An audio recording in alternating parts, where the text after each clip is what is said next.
বৎসরন্তে চাতুর্মাস্য বা ঊর্জাব্রত যার অন্তর্গত বা নিয়ম সেবা কার্তিক ব্রত বা দামোদর ব্রত, যারা কার্তিক মাসের শুরু থেকে আরম্ভ করেন তাদের এখনো ব্রত সমাপ্ত হয়। যারা একাদশী এবং পূর্ণমাসী আরম্ভ পক্ষে ব্রত আরম্ভ করেছেন তারা আজকে ব্রত সমাপ্ত করে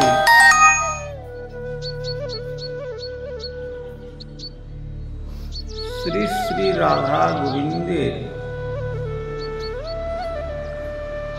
রাসযাত্রা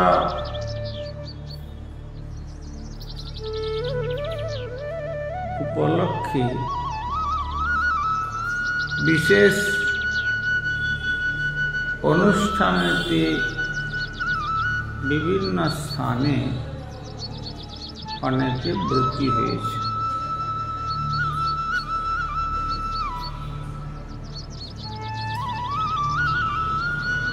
তো এই রাসযাত্রা যে ঘটেছিল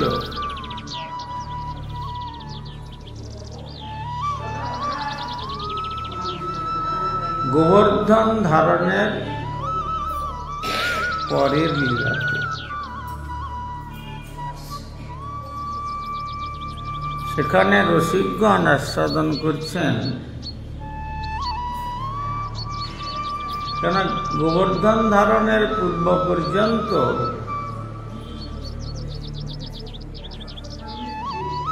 পবিত্র ব্রজভূমিতে অনেক পশুরাদি বিনষ্ট হয়েছে। তাই এমন পরম পবিত্র শ্রী রাসমঞ্চে সেই শ্রী রাসলীলার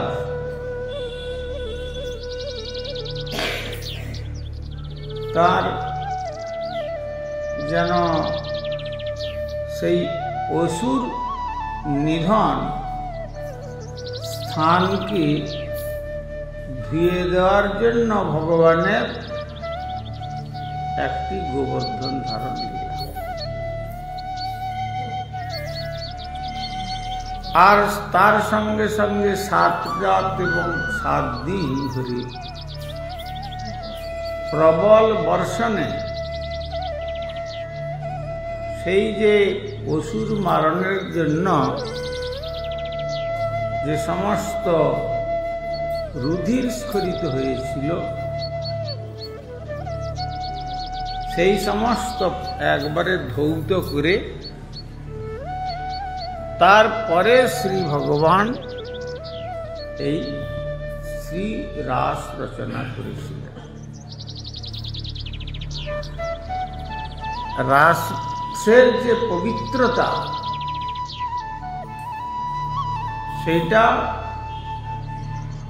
পবিত্র স্থানেই হওয়া উচিত, এই চিন্তা করে শ্রী ভগবান বস্ত্রহরণের সময়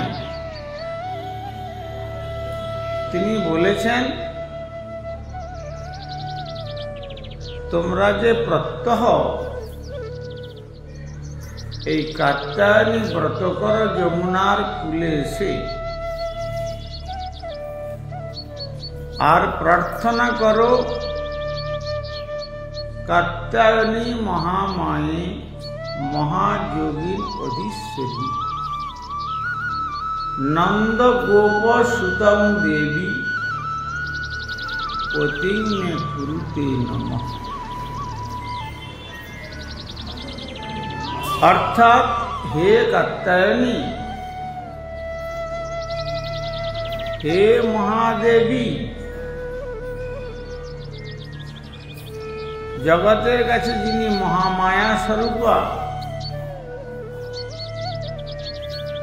আর ব্রজে যিনি ভক্তগণের নিকট যোগমায়া স্বরূপে প্রকাশ পান, তাই তাকে মহাযোগিনী বলেছেন, অধীশ্বরী। আমাদের এইটাই প্রার্থনা, নন্দগোপ সুতং দেবী, গোপরাজ নন্দের পুত্র যে শ্রীকৃষ্ণ, তিনি যেন আমাদের রক্ষক হন, তিনি যেন আমাদের পালক হন। যদিও পতিং মে কুরুতে নম বলেছেন, পদ্ধাতু রক্ষণার্থী, তিনি যেন আমাদের প্রকৃতপক্ষে রক্ষক হন সর্বপ্রকারে। কেননা ভগবান শ্রীকৃষ্ণ যদি কারো রক্ষক হন, তাকে আর কেউ বিনাশ করতে পারে না।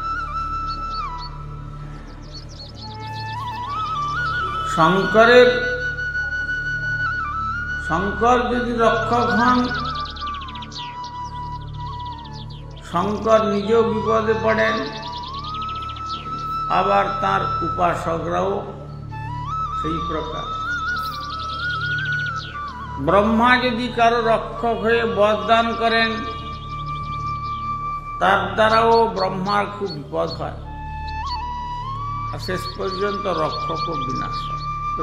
যিনি রক্ষা করছেন রক্ষাকর্তাকে, তারও বিনাশ ঘটে। আর অন্যান্য দেবদেবীর কথা তো আর বলাই যায়। সুতরাং এই জন্য তারা প্রত্যহ যমুনার জলে গিয়ে স্নান করতেন, আর স্নান করে উঠে যমুনার বালুকা দিয়ে কাত্যায়নী দেবীর মূর্তি রচনা করতেন,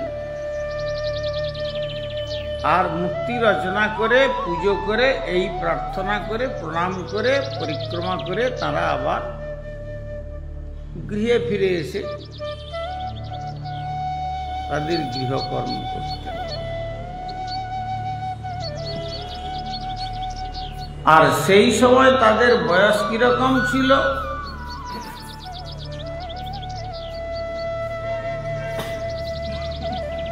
বয়সের সময় নির্ধারণ করছেন 5 বৎসরের বালিকা।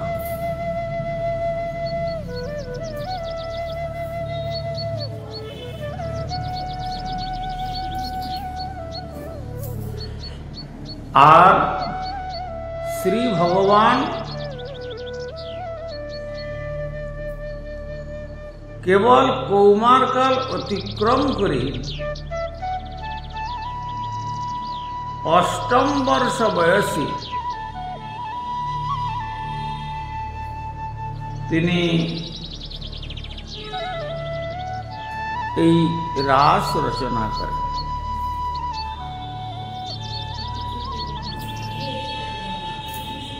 শ্রী রাসে অংশগ্রহণ করেছিলেন দণ্ডকারণ্যবাসী ঋষিগণ, তারা ঋষিচরী, দেবতাগণ দেবচরী, সাধকের সাধনায় সিদ্ধ লাভ করেছেন যারা, তারা সাধনা সিদ্ধ। তারপরে যারা নিত্যকাল সিদ্ধি লাভ করেছেন তারা নিত্য সিদ্ধ। তারপরে যারা পার্ষদ রূপে অবস্থান করছিলেন তারা পার্শ্বদত্ত, আর তারপরেও শ্রী রাসযাত্রার মুকুটমণি বৃষভানুনন্দিনী রাধা ঠাকুরানী, যিনি কৃষ্ণের বাম অঙ্গ থেকে ভগবান শ্রীকৃষ্ণ তার লাদিনী শক্তিকে হ্রাস করবার জন্য জগতে প্রকট করেছিলেন। সুতরাং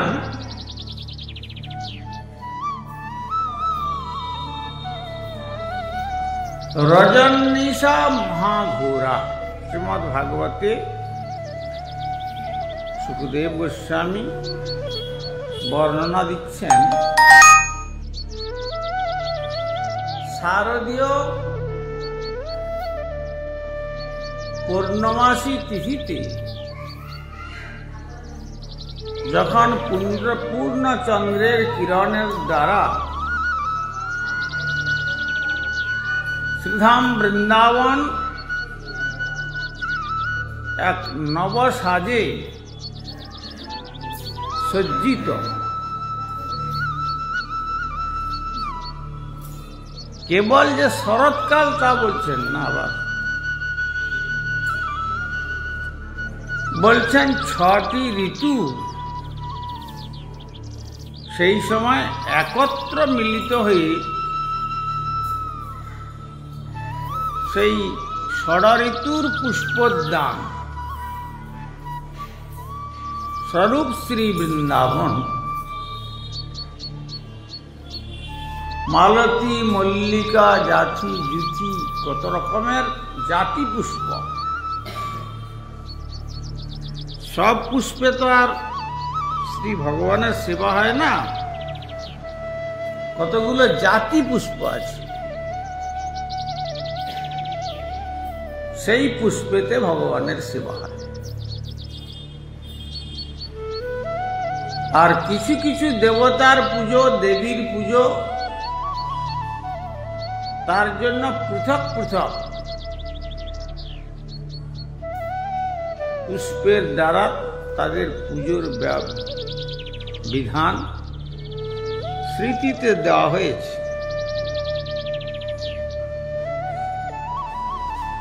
যেমন শঙ্করকে সেখানে যদি প্রসন্ন করতে হয় বা একাদশ রুদ্র, সেখানে ওই ধুতুরা পুষ্পের দ্বারা তাকে পুজো করতে হয়। আর বিল্ল দল মানে ত্রিপত্রযুক্ত যে বেলের পত্র, আর যদি পঞ্চপত্র কোনো বিল্ল গাছে থাকে, সেই পত্রের দ্বারা যদি শিবের পুজো করা হয় তাতে শঙ্কর অতি প্রসন্ন হন। কিন্তু সেই পত্র খুব কম বৃক্ষেতে পাওয়া যায়, একবারে পাওয়া যায় না বলা যাবে। তেমনি যদি দেবী পুজো করেন সেখানে রক্ত জবা,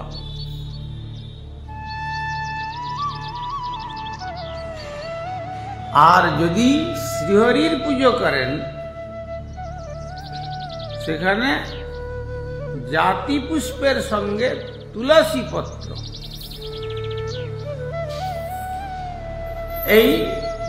এর দ্বারাই সেবা হয়।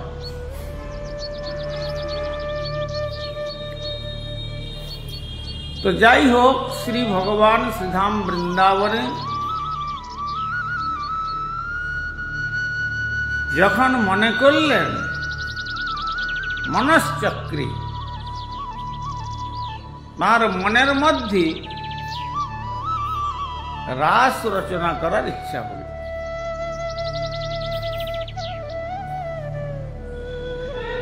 কেননা তাহলে এই যে সমস্ত ব্রজদেবীগণ গোপীগর্ভে জন্মগ্রহণ করলেন, ঋষি দেবতা, শ্রুতি মন্ত্র, বেদ মন্ত্র, সাধক, সাধন সিদ্ধ, নিত্য সিদ্ধ বা অযোধ্যায় যে সমস্ত রমণী শ্রী রামচন্দ্রের রূপ ধারণ করে, রূপ দর্শন করে মনে মনে তারা তাকে গ্রহণ করেছিলেন,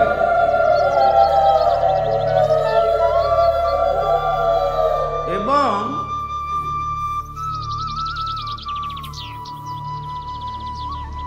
যখন তিনি জনক ঋষির বিশ্বামিত্র কর্তৃক আহুত হয়ে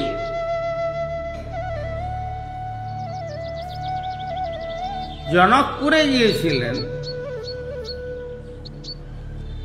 তখন ওই জনকপুরীর রমণীগণ তারা ভগবান শ্রীরামচন্দ্রের রূপ দর্শন করে তারাও মনে মনে এই প্রকার ভাবনা পোষণ করেছিলেন।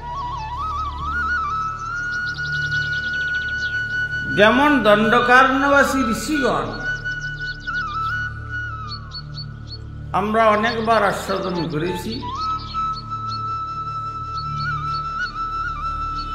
শ্রীরামচন্দ্র যখন বনবাস যাত্রা করছেন, পশ্চাতে সীতাদেবী রয়েছেন, মধ্যস্থলে সীতাদেবীকে রেখে একবারে সর্বশেষে লক্ষণ রয়েছেন। সীতাদেবীর সৌভাগ্যের কথা চিন্তা করে দণ্ডকারণ্যবাসী ঋষিগণ তারা আসন ছেড়ে উত্থিত হলেন,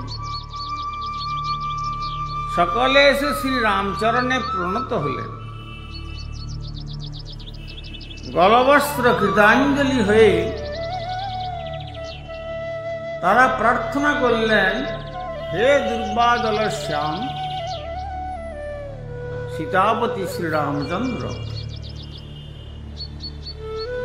আমরা সীতাদেবীর সৌভাগ্য লাভ করে আপনার সেবা করতে চাই।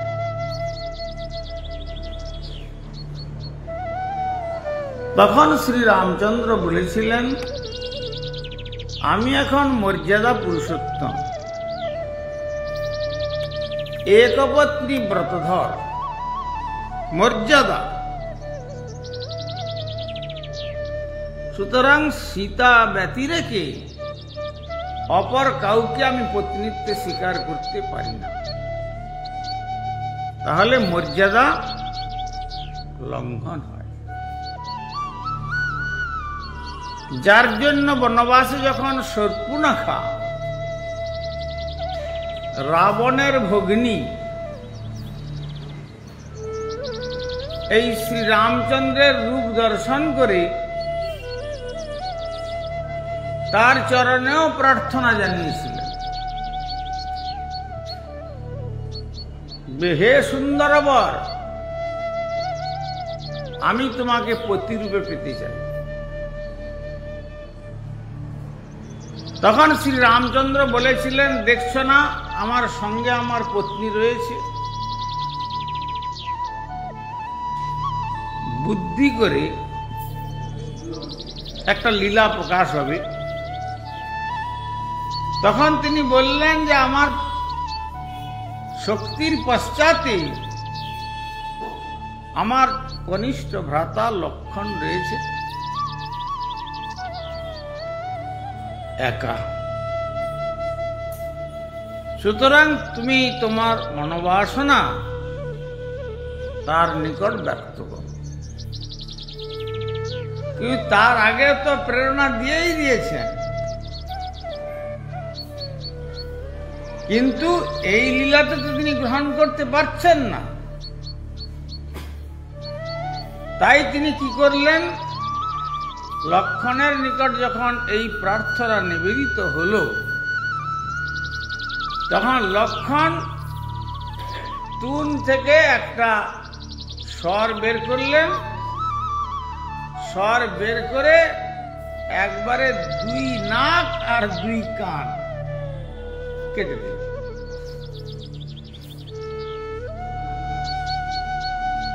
কেন করলেন এটা? তখন বলছেন যে লক্ষ্মণ তো আচার্য লীলার করছেন কার্যটা, তিনি অনন্তদেব রূপে সেবা করছেন। তো দেখলেন যে এর যখন প্রভুর প্রতি আকাঙ্ক্ষা রয়েছে,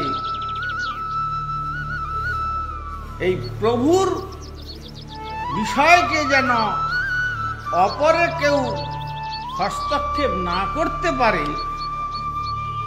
কোন রমণীর যদি নাক কাটা হয় আর কান কাটা হয়, এমনিতে লোকে বলে লোকটা কি নাক কাটা না কান কাটার লোক, তাকে কেউ তার পরিণয় হবে না, কেউ বিয়ে করবে?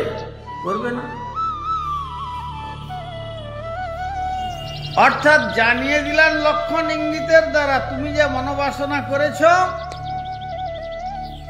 ভগবানের সেবায় মনোবাসনা করা মানে জানবে যে আমার কার্যটা হচ্ছে ভগবানের সেবায় বস্তুকে নিয়োজিত করা। তাই তুমি তোমার এ জীবন প্রতীক্ষা করো, তোমাকে কেউ স্পর্শ করবে না, তোমাকে কেউ ব্যভিচার দোষে দুষ্ট বলে কেউ বলবে না। এর পরে যখন আমার প্রভু দ্বাপরেতে অবতীর্ণ হবেন সুধাম বৃন্দাবনে,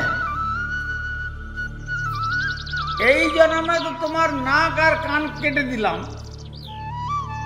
আর সেই জীবনে আর কাটতে হবে না। তোমার পৃষ্ঠদেশে একটা বিরাট মাংসপিণ্ড, যার ভারে তুমি একবারে কুঁজো হয়ে চলবে, তাই তোমাকে লোকে কুবজা বলে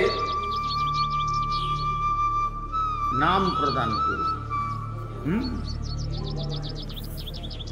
আর কোন রমণীর যুবতীর পৃষ্ঠদেশে যদি একটা বিরাট মাংসপিণ্ড থাকে, কোন পুরুষ জাতি কি তাকে গ্রহণ করবে? করবে না। তো কেউ যখন গ্রহণ করছে না, সে জীবিকা কিভাবে নির্বাহ করবে? পিতামাতার বিয়োগ হয়ে গেল।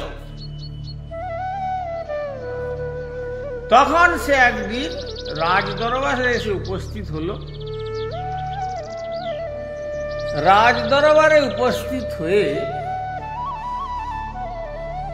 তখন উগ্রসেনকে কারারুদ্ধ করে রেখে দিয়েছে কংস।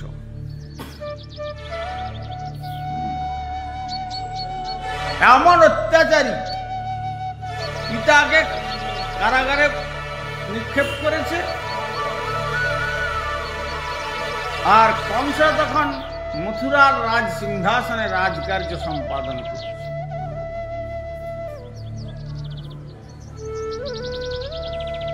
তো তখন সেই রাজদরবারে এসে সেই কুবজা কংসের কাছে অত্যন্ত অনুনয় বিনয় করে জানালেন যে মহারাজ, আপনি যদি আমাকে একটা আপনার সেবাভার দান করেন, তার বিনিময়ে আমি কিছু পয়সা পাব, আর তার দ্বারা আমার জীবন নির্বাহ হবে। আমার পক্ষে যা সম্ভব সেই রকম একটা সেবার দায়িত্ব আপনি আমাকে দিন, আমি প্রাণপণ চেষ্টা করব আমার সাধ্যমতো আপনার সেবা করব। তখন সেই কুবজাকে বললেন, তুমি আর কি সেবা করবে? তোমার তো এই তো শরীর, শরীর নিয়েই নড়তে পারছ না। আচ্ছা, এক কাজ করো, আমার যে প্রত্যহ সকালে স্নানের পরে রাজোচিত শৃঙ্গার হয়, তারপরে কর্পূর, কস্তুরী, চন্দন দিয়ে তুমি আমার শৃঙ্গার কার্য করো, সুন্দর করে সাজিয়ে দিবে। তাই হবে। এইভাবে তার জীবন চলছে। কিন্তু তার সেই ত্রেতা যুগের মনোবাসনা পূর্ণ করবার জন্য এই রূপ প্রাপ্ত হয়েছে। আর শ্রীকৃষ্ণ বলরাম যখন ধনুষযজ্ঞের কপট আমন্ত্রণে অক্রূর কর্তৃক বৃন্দাবন থেকে মথুরায় নিয়ে এসে নামিয়ে দিলেন যে এইবার কাছে রাজপ্রাসাদ, যেখানে ধনুষযজ্ঞের বিরাট অনুষ্ঠান, তোমরা দুই ভাই যাত্রা করো, ওখানে আর রথ নিয়ে যাওয়ার অনুমোদন নাই। তখন দেখলেন যে ওই কুবজা সুগন্ধি দ্রব্য, চন্দন আদি ঘর্ষণ করে অতি সুগন্ধিত করে ওই অবস্থায় নিয়ে যাচ্ছে।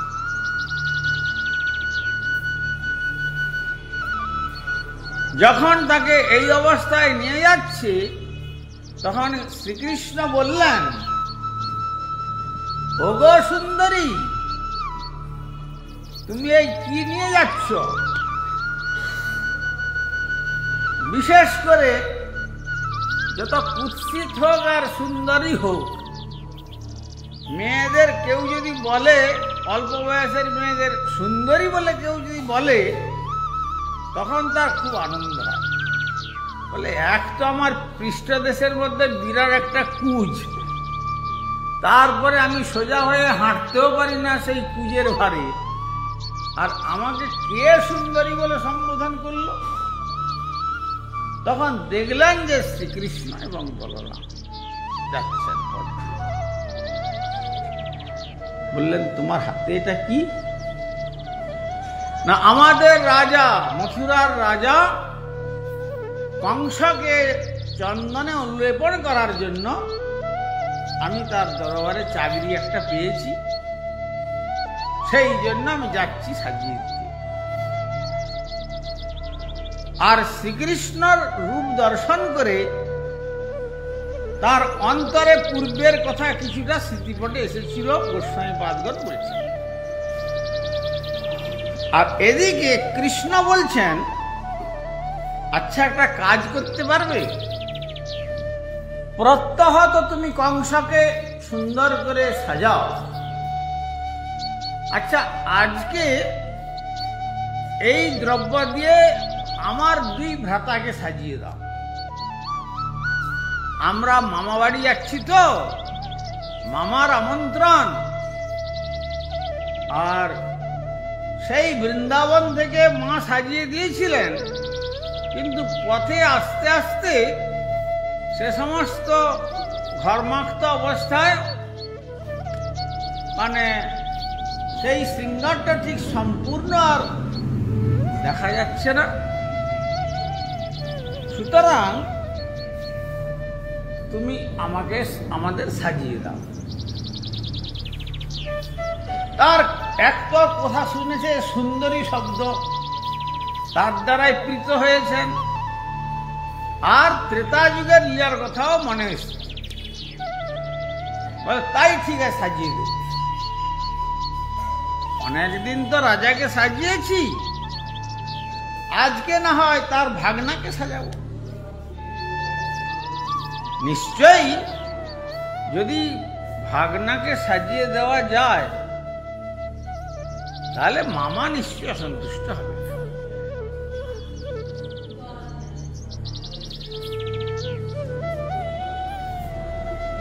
তো তাই অতি সুন্দর করে সাজিয়ে দিলেন। তো যখন সাজিয়ে দিলেন তখন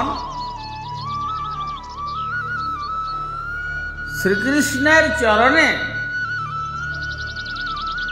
প্রার্থনা জানালেন যে আমি যখন এত সুন্দরী, কেউ তো আমাকে বলে না, তো আমি আপনার একটু সেবা করতে চাই, আমার বড় ইচ্ছা।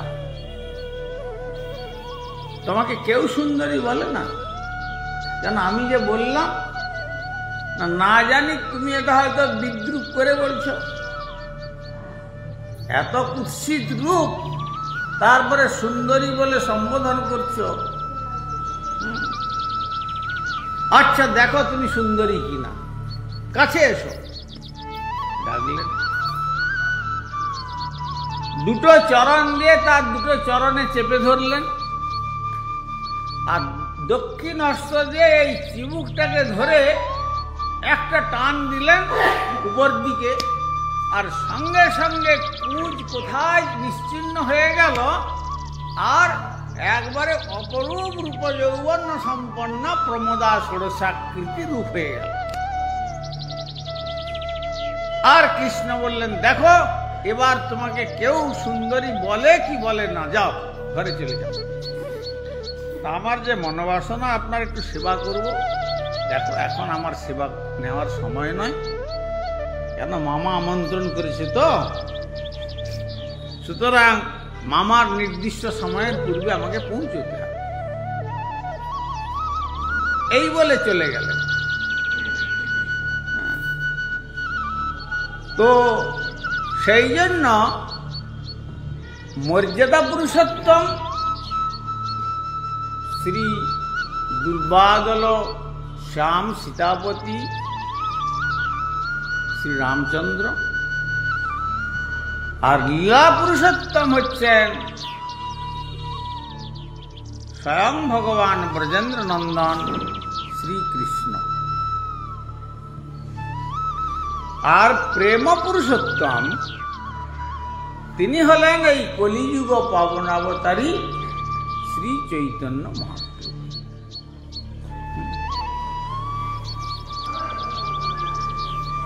তো যাই হোক, সেই শ্রী ভগবান এই 8 বৎসর বয়স, সেই বয়সেতে তিনি যখন শ্রীধাম বৃন্দাবনের এইরকম একটা তার ইচ্ছাক্রমে 6টি ঋতু একত্রিত হয়েছে, তখন তার বংশীধ্বনির দ্বারা তিনি এই দ্বাপরের অন্যান্য ঋষিদের শ্রুতিমন্ত্রের, দেবপর্বা দেবতাগণের, দেবীগণের সকলের মনোবাসনা পূর্ণ করবেন, সেই জন্য তিনি বংশীবাদন করিলেন। আর সকলকে বললেন যে দেখো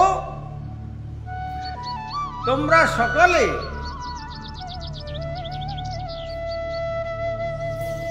দ্বাপরের গোপীগৃহে সেখানে সকলে তোমরা জন্মগ্রহণ করো, আমি তোমাদের সকলের মনোবাসনা পূর্ণ। এইখানে হচ্ছে স্বয়ং ভগবানের ভগবত্তা। কেননা শ্রী রামচন্দ্র তো গ্রহণ করতে পারতেন, কিন্তু সেখানে তিনি বললেন যে না, আমার পক্ষে সম্ভব নয়। কেন? তিনি হচ্ছেন ভগবান শ্রী গোবিন্দের অংশের অংশ, অর্থাৎ কলা। রামাদি মূর্তিসু কলা, ব্রহ্মাজি বলছেন। তার পক্ষে এই কার্য সম্ভব নয়। অতএব তাই তিনি এই শ্রীধাম বৃন্দাবনে সকলের মনোবাসনা পূর্ণ করবার জন্য যিনি সমর্থ, তিনি হচ্ছেন স্বয়ং ভগবান। এই জন্য কবিরাজ গোস্বামী বলেছেন, স্বয়ং ভগবান কৃষ্ণ ব্রজেন্দ্র নন্দন। যাহার ভগবত্তা হইতে অন্যের ভগবত্তা, স্বয়ং ভগবান শব্দে তাহাতেই সত্তা। শ্রী রামচন্দ্র, নৃসিংহ আদি এই যে ভগবানের অবতারগণ, এরা হচ্ছেন ভগবান শ্রী গোবিন্দের লীলাবতার। শ্রী গোবিন্দের যে স্বয়ং রূপ, তার স্বয়ং প্রকাশ বলদেব মূল সংকর্ষণ, তার বৈভব মূর্তি অর্থাৎ পুরুষাবতার ত্রয়, তার যে বিলাস বিগ্রহ গর্ভদক্ষায়ী, তার থেকে এই সমস্ত লীলাবতারগণের আবির্ভাব। মানে কতগুলি স্তরকে অতিক্রম করে এসছেন, আর সেখানে তো স্বয়ং ভগবত্তার স্থান লাভ করে না। যদিও শ্রী রামচন্দ্রের উপাসকগণ বলেন যে শ্রীরামচন্দ্র স্বয়ং ভগবান, তাহলে তিনি আমাদের গোস্বামীপাদগণ বিচার দিলেন, তিনি কেন বললেন যে আমি অসমর্থ? ভগবান তো সর্বসমর্থ। তাহলে যখন নিজেই ভক্তের বাসনা পূরণ করতে অসমর্থ, তার মানে তিনি অসম্পূর্ণ। তাই এখানে ভগবান শ্রীরামচন্দ্র হলেও তার ভগবত্তা রয়েছে, কিন্তু ভগবত্তার পূর্ণতার অভাব। মানুষেতে যেখানে ক্ষুদ্র ক্ষুদ্র রূপে 50টি গুণ, শিবাদি দেবতাতে 55টি গুণ, আর বৈকুণ্ঠেশ্বর নারায়ণেতে 60টি গুণ, আর শ্রীরামচন্দ্রেতে 62.5টি গুণ, আর শ্রীকৃষ্ণচন্দ্রেতে 64টি কলায় পরিপূর্ণ। তার মধ্যে 4টি যে বিশেষ গুণ, অন্য কোন লীলাতে তা প্রকাশিত হয়নি। যেটি রূপ গোস্বামীপাদ বলেছেন, সর্বাদ্ভুত চমৎকার লীলা কল্লবারিধি। লীলারসে সকলকেই আকর্ষণ করে নিমজ্জিত করেছেন। শ্রী গুরুপাদ পদ্ম বাংলা করতে গিয়ে ওই দামোদর পথের বললেন, হে অনন্ত লীলাময়, তোমার লীলার অন্ত নাই। তাই অনন্তদেব তার কি নাম দেবেন খুঁজছেন, যে আমি কি নামটা দেবো, এমন একটা কিছু নাম দেব যেটা যেন তার বৈশিষ্ট্য থাকে। কিন্তু তার আদি অন্ত না পেয়ে অনন্ত রাখিল নাম অন্ত না পাইয়ে। অনন্ত দেব পর্যন্ত তার আদি অন্ত পান্না লীলা। এই জন্য তিনি হচ্ছেন অনন্ত লীলা পুরুষোত্তম। সর্বসময় তার চিত্তের মধ্যে নব নব লীলার উদ্ভাবন, আর ভক্তগণকে প্রতি পদে পদে, প্রতি ক্ষণে, প্রতি মুহূর্তে, প্রতি ছন্দে, প্রতি ভাবনায় আনন্দের সমুদ্রে নিমজ্জন করছেন। এ ক্ষমতা একমাত্র ব্রজেন্দ্র নন্দন শ্রীকৃষ্ণেরই বিশেষ সম্পদ।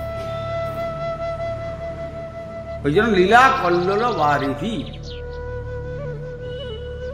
আর অতুল্য প্রেমমণ্ডিত প্রিয়মণ্ডল। প্রিয়গণের পরিবেষ্টিত হয়ে তাদের মনের বাসনা অনুসারে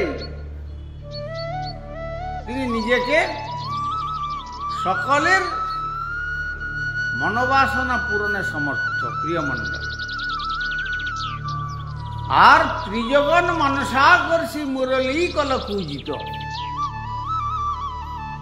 ত্রিজগতের মনকে আকর্ষণ করতে পারেন মুরলীর ধ্বনির দ্বারা।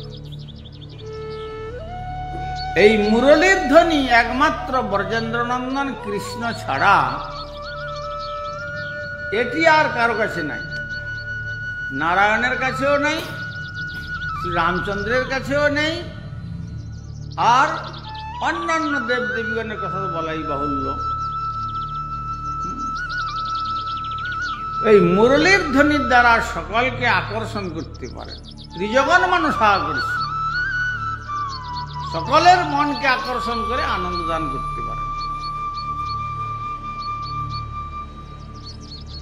অসমানর্ধ রূপশ্রী বিস্মাপিত চারা প্রভু গোস্বামীপাদ বর্ণনা দিচ্ছেন। অসমান, তার সমান কেউ নাই। রূপশ্রী, তার যে সৌন্দর্য, তার যে রূপ, সেই রূপের সমান কেউ নাই। এই জন্য কবিরাজ গোস্বামী বলেছেন, যে রূপের এক কণ ডুবায় সব ত্রিভুবন, সর্বজীবে বলে আকর্ষণ।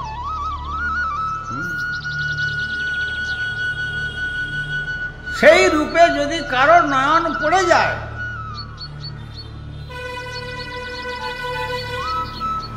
তাহলে আর সে নয়ন ফিরাতে পারবে।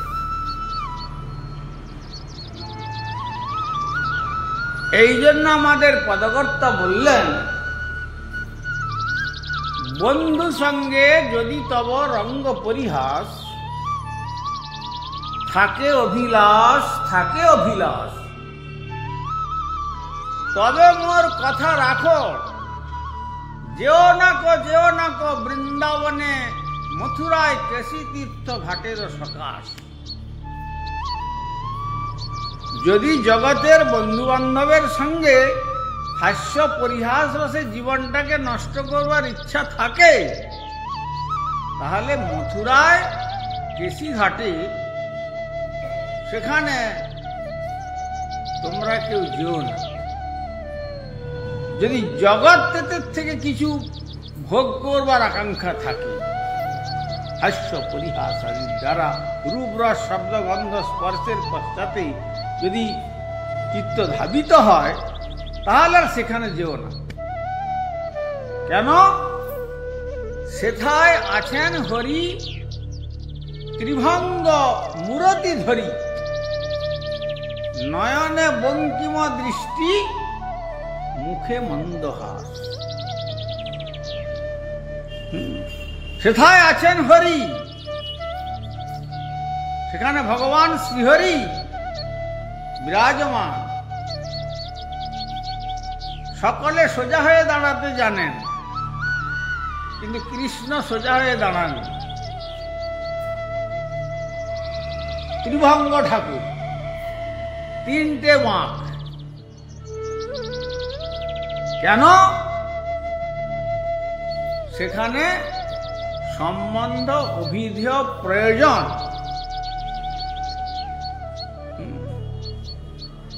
সম্বন্ধের অধিদেবতা আর অভিধেয়ের অধিদেবতা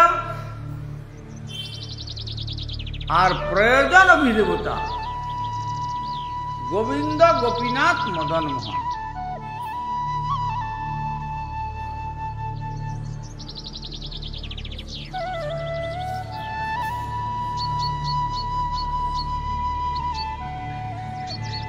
অর্থাৎ এক রূপে তিনি সমস্ত ইন্দ্রিয়কে আনন্দ দান করছেন।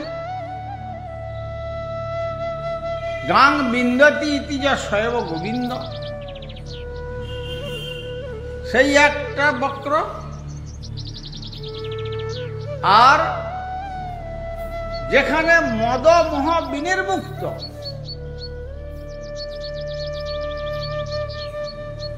সেই মদন মোহন রূপে আর একটি বক্রস্থানে চরণ কমলেতে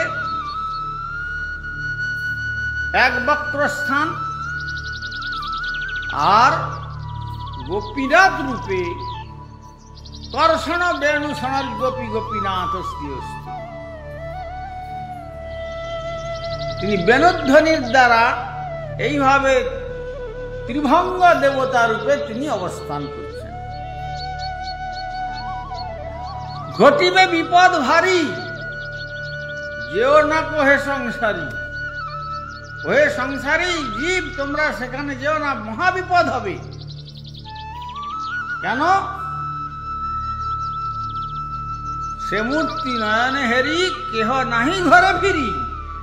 সংসারী গৃহীর যে গো হয় সর্বনাশ। সেই শ্রীমূর্তি একবার যদি দর্শনের সৌভাগ্য হয়ে যায় কারো, অর্থাৎ তার কৃপা দৃষ্টিতে যদি কেউ পড়ে যান, তাহলে জগতের মহাভারী বিপদ হয়ে যাবে। কি? আর তোমার এই বিষয় বৈভব সংসার, পুত্র কন্যা আত্মীয় স্বজন পতি পত্নী, এ সমস্ত আসক্তি সম্পূর্ণরূপে ছিন্ন হয়ে যাবে।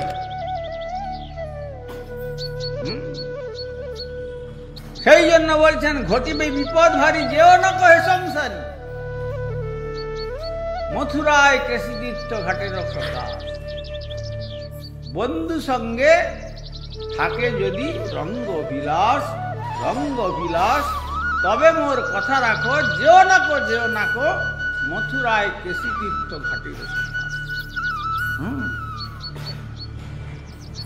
অতএব শ্রী ভগবান এই রকম ত্রিভঙ্গ রূপে সম্বন্ধ হলো এক চরণ কমলে, আর তাকে প্রাপ্তির উপায় সর্বেন্দ্রিয়ের দ্বারা ভক্তিরূপী যে গোবিন্দ মূর্তি, তিনি তার বক্ষস্থলে বিরাজমান, সেই রূপে প্রকট। সেখানে এক ফাঁক হলো। আর স্কন্দ দেশ থেকে মুখমণ্ডলের যে বক্রতা, সেখানে গোপীনাথ রূপী প্রেমের অধিষ্ঠাত্রী দেবতা।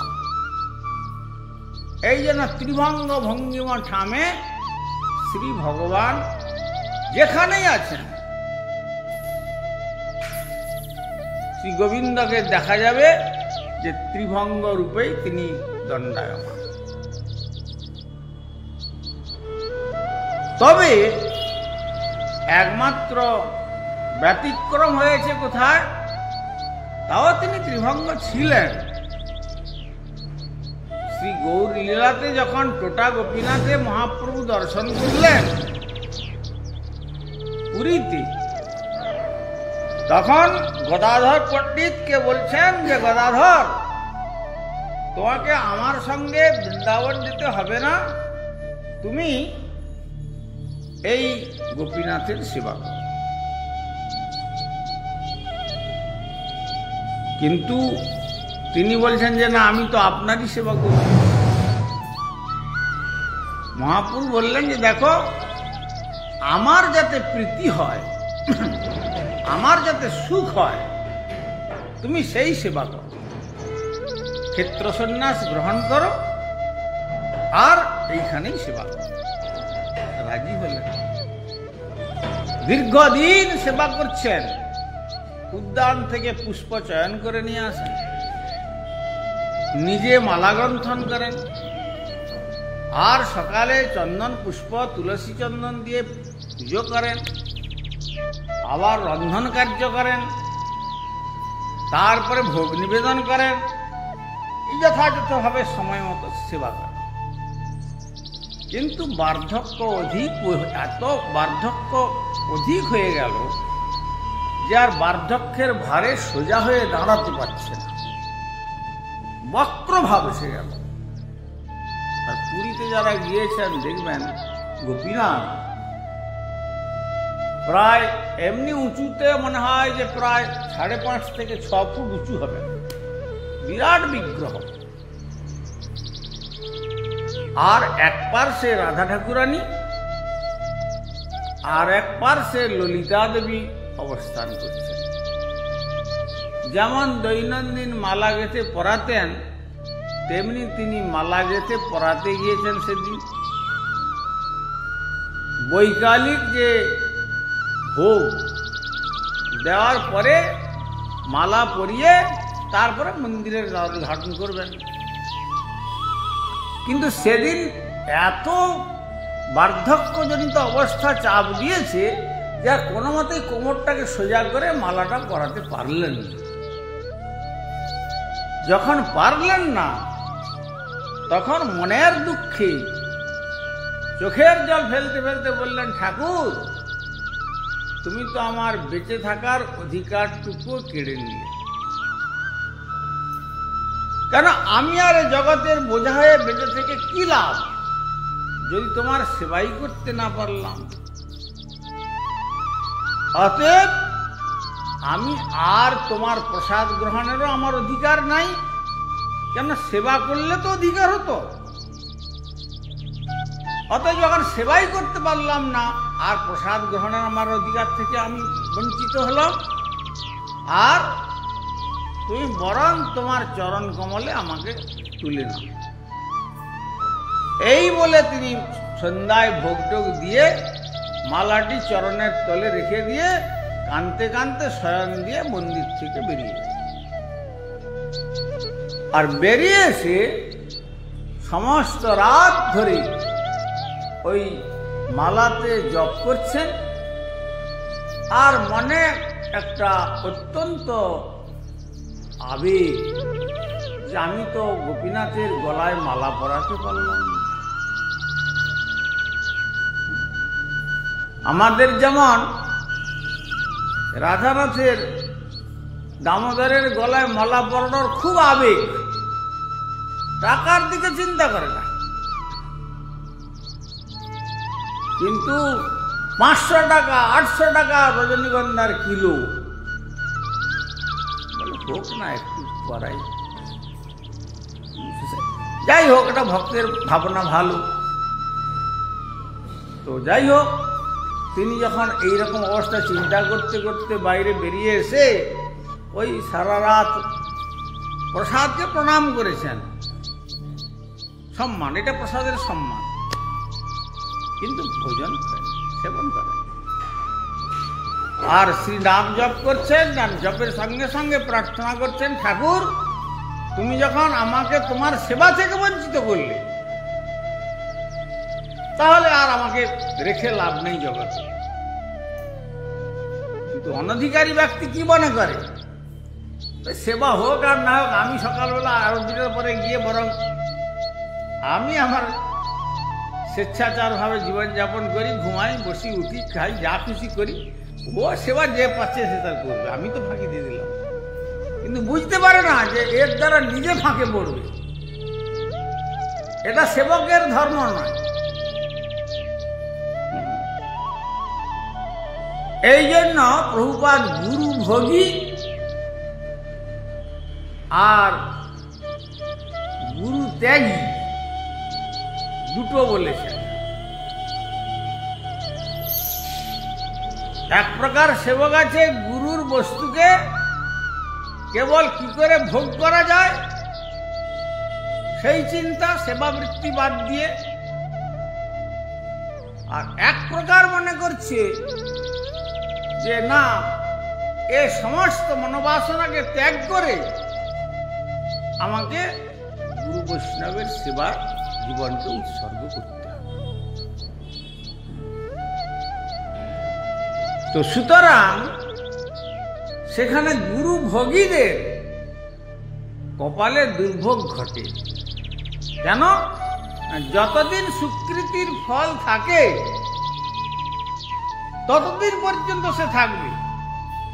তার ভোগকাল যেই শেষ হয়ে যাবে, মায়াদেবী ঘাড়ে ধরে তাকে টেনে নিয়ে আবার সংসারের দুঃখে সমুদ্রে নিক্ষেপ।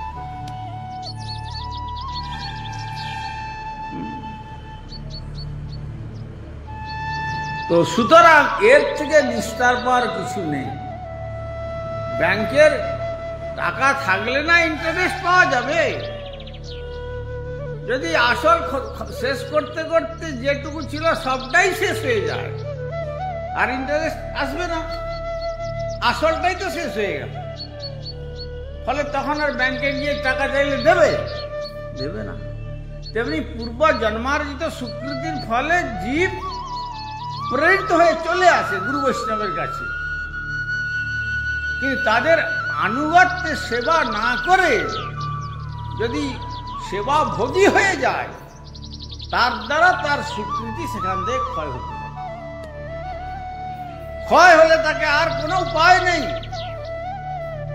আমরা অনেককে দেখেছি, আসলো খুব ভালো সেবা করছে, সব আছে, সব কিছু করছে, তার 10 বছর 20 বছর 25 বছর 30 বছর থেকে 40 বছর থেকে 50 বছর থেকে সে পর্যন্ত, তারপরে ফিরে চলে গেছে ঘরে। ঘরে গিয়ে কি করছে, 50 বছর বয়সে একটা গৃহিণীকে ধরছে।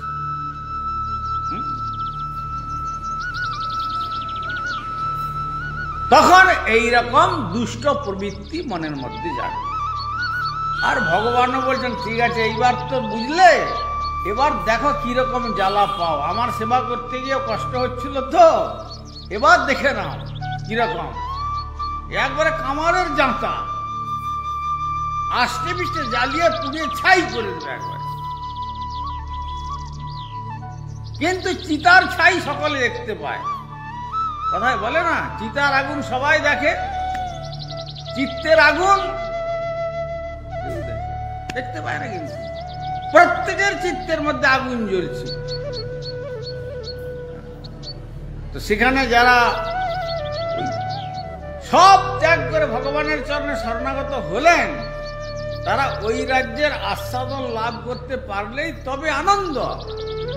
আর যদি ওই আস্বাদন লাভ করবার যোগ্যতা থেকে বঞ্চিত হয়, তাহলে প্রবোধানন্দ সরস্বতীপাদ বলছেন, বঞ্চিতস্মি বঞ্চিতস্মি বঞ্চিতস্মি না সংশয়। নিজেই বঞ্চিত হবে সে বিষয়ে কোনো সংশয় নাই। আর জ্বালা যন্ত্রণায় একবারে হৃদয়টা পুড়ে জীবনের শেষ মুহূর্ত পর্যন্ত মায়াদেবী তাকে জ্বালিয়ে একবারে শেষ করে দিল। কেননা ভগবানের ভজন করার কথা ছিল, ভজন না করে সে চলে গেল অন্যত্র বিষয় ভোগ করার জন্য। সেই দোষে মায়া পিশাচি দণ্ড করে তারে আধ্যাত্মিক আদি তাপত্রয় তারে জারি মারে। পিশাচি পাইলে যেন মতিচ্ছন্ন হয়, মায়াগ্রস্ত জীবের হয় সে ভাবুক। এখন সেদিন একটা পেপারে দেখলাম, 80 বৎসর বয়স সে একটা ষোড়শী কন্যার পানি গ্রহণ করে বসে। ভাবুন, সে ভাবতে পেরেছে? আরে 80 মানে তো এবার তোমার আসার ঘন্টা বেজে গেছে, তোমাকে এখান থেকে চলে যেতে হবে তখন। তথাপি দুর্বার বাসনা তাকে জ্বালিয়ে ফেলেছে।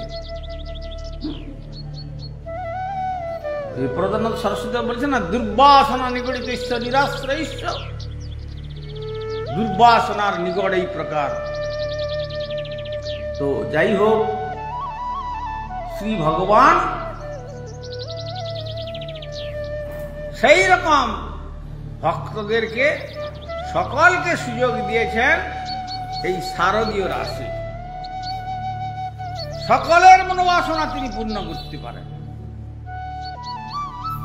ঋষিদের, দেবতাদের, সাধকদের, সিদ্ধদের, পার্ষদদের, সকলের শ্রুতিমন্ত্রের স্মৃতি সব মূর্তিমন্ত হয়ে গোপী গর্ভে জন্মগ্রহণ করেছে। তারপরে এই শারদীয় রাশিতে শ্রী ভগবানের ইচ্ছা হলো তোমরা যখন এই আকাঙ্ক্ষা করে যুগ যুগ ধরে তপস্যা করে এসেছ, বিক্রীড়িতম মনশ্চক্রী, তার মনেতে বাসনা হলো যে এদের বাসনা অনুরূপ আমি এদের সেবা করব। এরা কঠোর সাধনা করে করে এসেছে,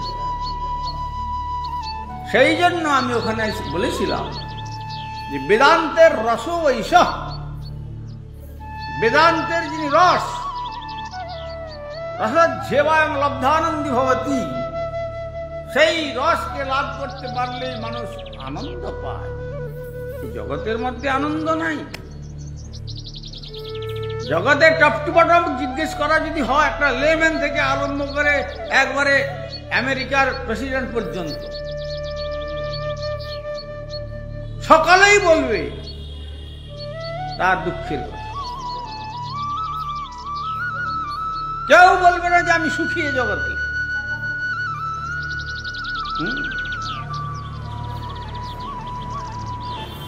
কিন্তু একমাত্র সুখ কোথায় আছে? উপনিষদ বলেছেন নাল্পে সুখমস্তি যদ্বৈ ভূমা তৎসুখম। যেখানে অল্প, যেখানে ক্ষুদ্র, যেখানে সীমিত, সেখানে কোনো সুখ নাই। যেখানে বিরাট, যেখানে অসীম, যেখানে অমৃত, যেখানে অনন্ত, সেখানেই সুখ। সেই জন্য ভগবান কুরুক্ষেত্র রণাঙ্গনে দাঁড়িয়ে জলদ গম্ভীর স্বরে নিজের দিকে অঙ্গুলি নির্দেশ করে বলছেন, অনিত্যম সুখম লোকম। এই যে লোকে তোমরা দেখতে পাচ্ছ অর্জুন, অনিত্য লোক, এই লোকের নিত্যতা নেই, অসুখম, এই লোকে কোনো সুখ নাই। তবে ইমাং প্রাপ্ত ভজস্ব মাম, যদি সুখ লাভ করতে চাও, শান্তি লাভ করতে চাও, আমার ভজন করো। এই জন্য আজ সকলের মনোবাসনা পূর্ণ করার জন্য ভগবান সর্বাবতারী লীলা পুরুষোত্তম শ্রীধাম বৃন্দাবনে নিজে আস্বাদন করছেন আর ভক্তকেও আনন্দ দান করছেন। অধিক রাত্রি হল, সুতরাং যেটি আমরা চিন্তা করেছিলাম আজকে আর সম্ভব না। বঞ্ছাকল্পতরুভ্যস্য কৃপা সিন্ধু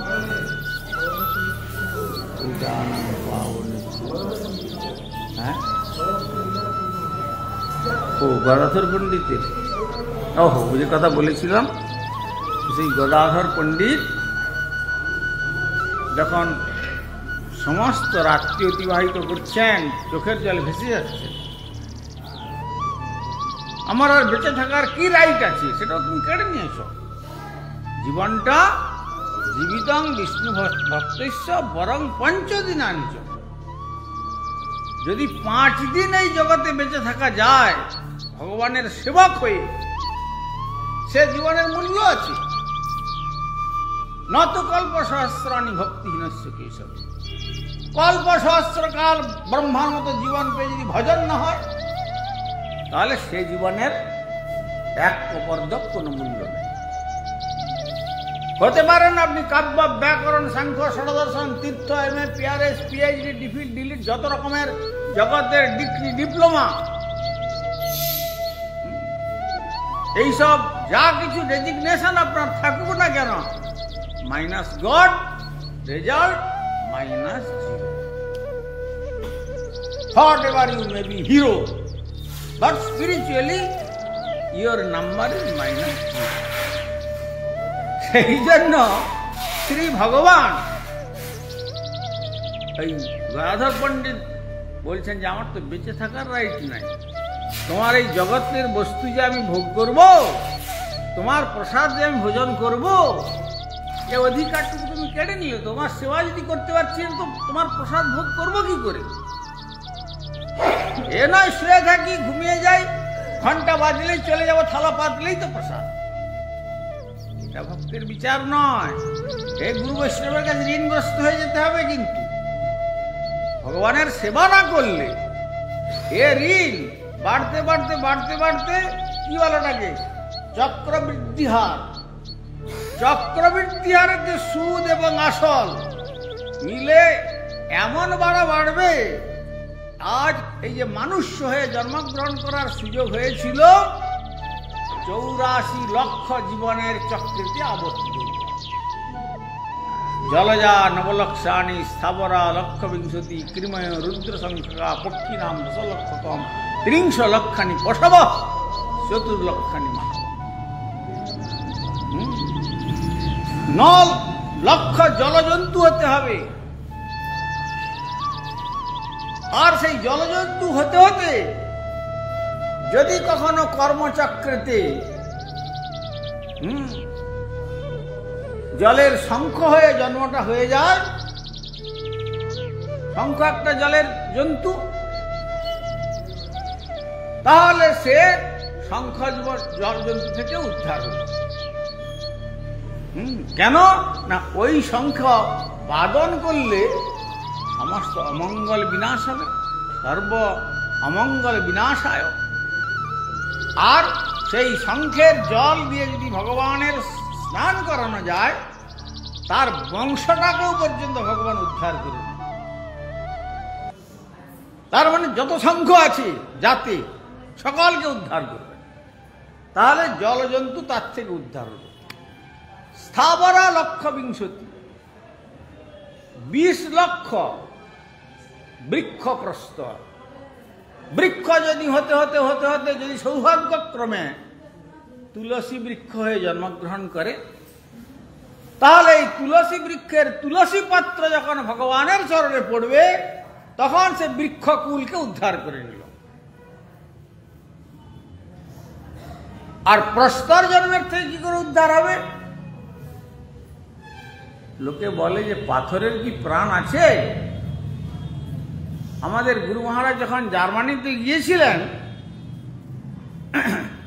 তখন একদিন দেখছেন সকালে সকলে অনেক লোকে, বড় বড় লোক সব, তারা দুধ কলা মিষ্টি এই সমস্ত নিয়ে লাইন দিয়ে যাচ্ছে। তখন গুরু মহারাজ জিজ্ঞাসা করলেন, তোমরা কোথায় যাচ্ছ? না, আমাদের এখানে একটা পাহাড় আছে, তাকে খাওয়াতে যাচ্ছি। পাহাড়কে খাওয়াতে যাচ্ছ? তো গুরু মহারাজের একটা কিউরিসিটি হলো, বলছেন চলো তোমাদের সঙ্গে আমিও যাই।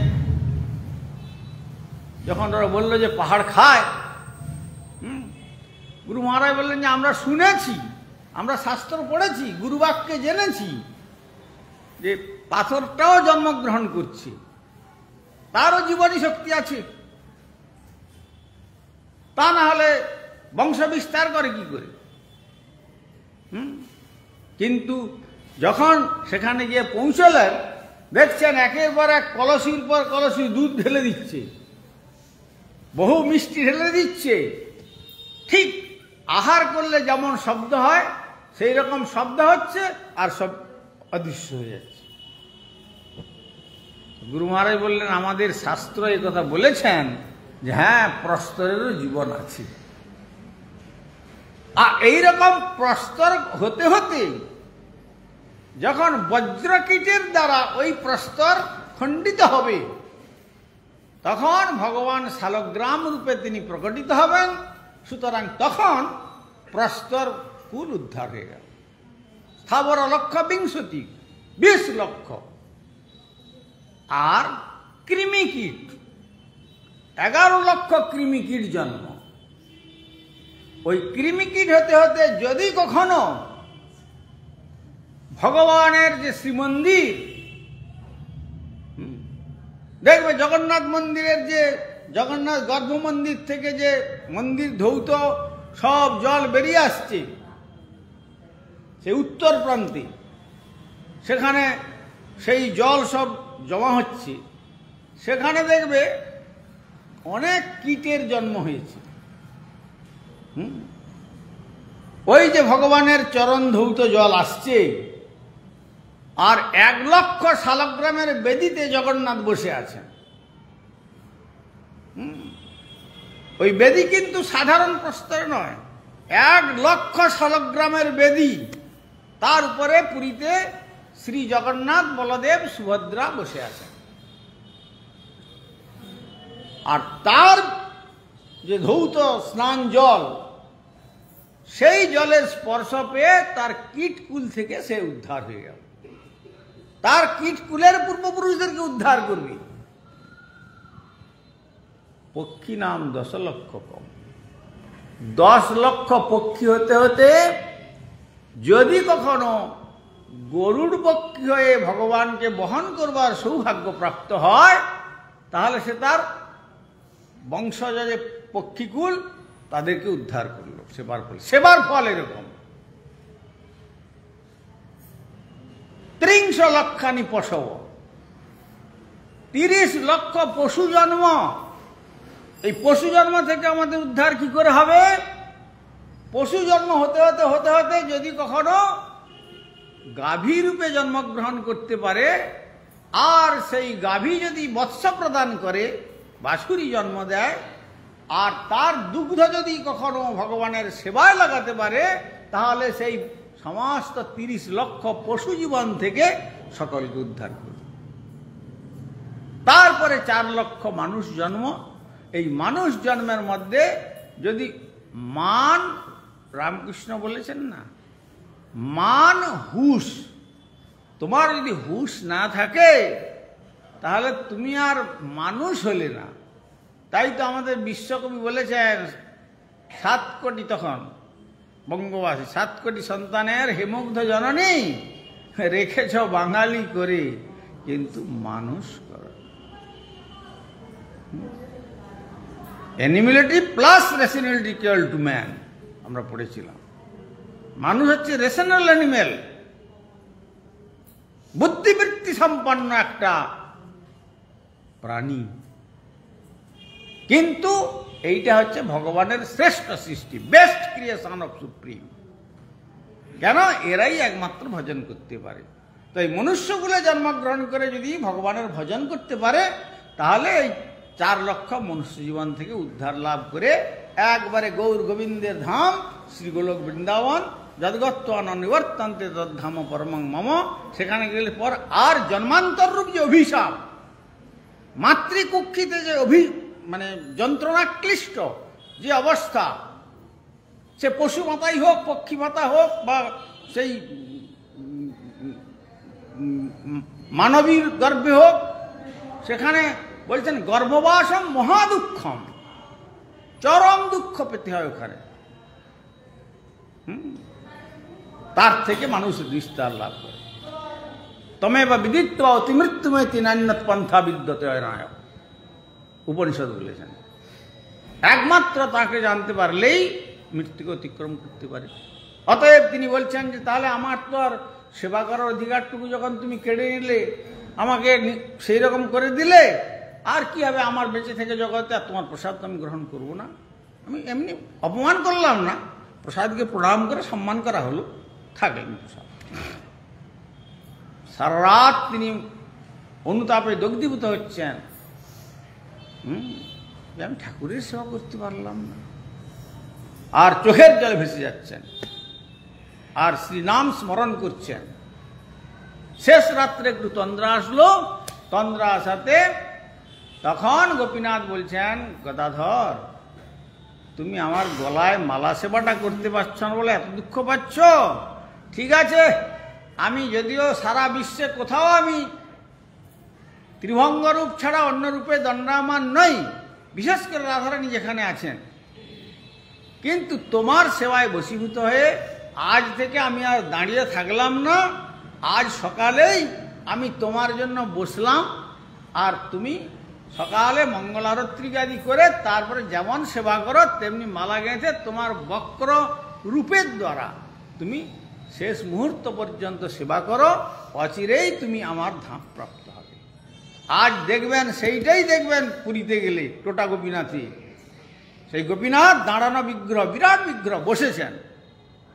আচ্ছা বলুন তো, যদি লোকে বলে যে পাথরের মূর্তি, পাথরকে ফোল্ড করা যায়, ভাঁজ করা যায়, এটা সম্ভব? কিন্তু না, তিনি পাথর নন, সাক্ষাৎ ব্রজেন্দ্র নন্দন। এই বিচার আমাদের জাগে না। তিনি ভগবান, কর্তুম অকর্তুম অন্যথা কর্তুম সমর্থ।